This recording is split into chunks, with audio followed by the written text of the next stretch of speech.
गुजरांवाला मोहसन शहजाद भट्ट की रिपोर्ट के मुताबिक गुजरांवाला थाना दुल्ली SHO इरफान मनव्वर भिंडर की बरवक्त कार्रवाई।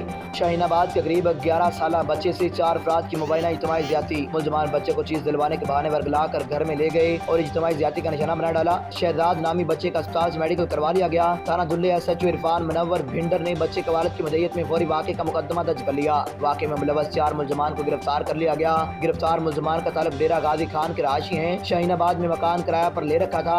SHO इरफान मनव्वर भिंडर ने मजीद बताया कि गिरफ्तार मुलजमान के नमूने फॉरेंसिक लेबॉरेटरी भिजवा दिए गए हैं। मजीद तफ्तीश जारी है। इस मौका पर मजीद कहा कि नफरत इंसान से नहीं जुर्म से है, ये नासूर की रायत की मुस्तक नहीं। इस मौका पर इलाका के मकीनों ने crime fighter SHO Irfan Munawar Bhinder की इनकी टीम को खराज तहसीन पेश किया। Mohsin Shahzad Bhatt, MD news, Gujranwala.